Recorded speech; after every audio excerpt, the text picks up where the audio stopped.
కోళ్ళ ఫారాలకు బీర్ కంపెనీలకు మిల్లర్ల రీసైక్లింగ్ కి డైవర్ట్ అయ్యింది. ఇది కరెక్ట్ కాదని వాడుతున్నాను. స్వతంత్ర భారతదేశంలో 29 రాష్ట్రాల్లో ఒక విప్లవాత్మక మార్పు తీసుకొచ్చి ఆ బియ్యం తీసేసి మేము మంచి క్వాలిటీ సన్న బియ్యం 57 రూపాయలు కిలో కొనుగోలు చేసి ప్రతి రేషన్ కార్డు లబ్ధిదారులకి 6 కిలోలు ఇచ్చి సంవత్సరానికి మన కాంగ్రెస్ ప్రభుత్వం 13,000 కోట్లు ఖర్చు పెట్టిన విషయం.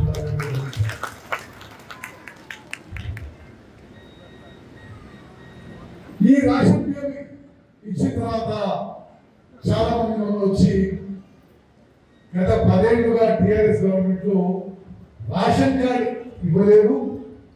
పాత రేషన్ కార్డులో ఇది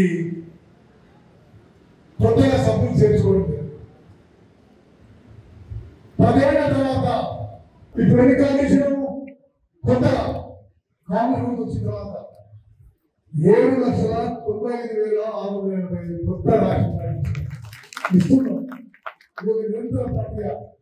అంటే మొత్తం రేషన్ కార్డుల సంఖ్య 97,90,967. అదేవిధంగా కాంగ్రెస్ కొత్త వారిని చేర్పించి 2,81,00,000 ఇచ్చి రేషన్ లబ్ధిదారులని 3,15,00,000 పెంచినట్టు. మరి భోగి నియోజకవర్గంలో గతంలో మొత్తం రేషన్ కార్డుల సంఖ్య 70,265. మన ప్రభుత్వం వచ్చిన తర్వాత కొత్తగా 6,166 రేషన్ కార్డు ఇవ్వడం జరుగుతుంది. కొత్తగా ఎంతమందికి ఈ కొత్త రేషన్ కార్డు ద్వారా కానీ పాత రేషన్ కార్డులో సబ్మిట్ చేయించడం కానీ ఎంతమంది చేయించుకుంటే 41,198 మంది 41,190 కొత్తగా భువనగిరి కాన్స్టిట్యున్సీలో రేషన్స్ అందజేస్తున్నారు.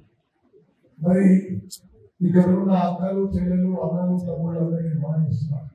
సరే మీతో చాలాసేపు మాట్లాడుతున్నా. ఇంకా ఆలేరు పోవాలి, ఆలేరు తర్వాత 30 రోజులు వాయిదా పోవాలి.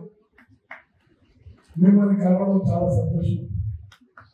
భువనగిరి నియోజకవర్గంతో ఒక 3 దశాబ్దాల పాటు దగ్గర అనుబంధం సంబంధం. ఇక్కడ ఉన్న చాలా మంది నాయకులు కార్యకర్తలు నాకు మిక్కిలి మిత్రులు. ఈరోజు భువనగిరి నియోజకవర్గంలో కానీ రాష్ట్రంలో కానీ ration card issue, ration card ఇవ్వడం ఒక నిరంతర ప్రక్రియ. గౌరవ ముఖ్యమంత్రి రేవంత్ రెడ్డి గారు, గౌరవ ఉప ముఖ్యమంత్రి బట్టి విక్రమార్క గారు, మేమందరం మంత్రులను కలిసి దృఢ సంకల్పంతో ముందుకు పోతున్నాము. రాష్ట్రంలో 84% జనాభాకి, అంటే ప్రతి 100 మందిలో 84 మందికి మేము ఉచితంగా 6 కిలోలు మంచి క్వాలిటీ సమర్పిస్తున్నాము. ఇప్పుడు అప్లై చేసుకున్న వాళ్ళు కానీ ఎవరికి రాకపోయినా జిల్లా కలెక్టర్ గారికి నేను బహిరంగ చెప్తున్నా, ఈ రేషన్ కార్డు పంపిణీ, రేషన్ కార్డు ఇచ్చే ప్రక్రియ మన కాంగ్రెస్ ప్రభుత్వంలో ఒక నిరంతర ప్రక్రియ నిర్మాణం చేస్తున్నా. ఎంతమంది మిస్ అయితే మళ్ళీ అప్లికేషన్ తీసుకుని వెరిఫికేషన్ చేసి ఇస్తామని నిర్మాణం చేస్తున్నా. మిత్రులారా, భువనగిరి రావడం ప్రత్యేకంగా తెలుగులో న్యూస్ కి ఫాస్టెస్ట్ యాప్ ఇప్పుడు టోటల్లీ న్యూ అవతార్లో జస్ట్ 5 seconds లో కంప్లీట్ న్యూస్. సోషల్ మీడియాలో ట్రెండ్స్ కి one stop solution. Live TV app voice search option తో ఇప్పుడే డౌన్లోడ్ చేయండి లేదా అప్డేట్ అయిపోండి. యాప్ లింక్ డిస్క్రిప్షన్ లో ఉంది.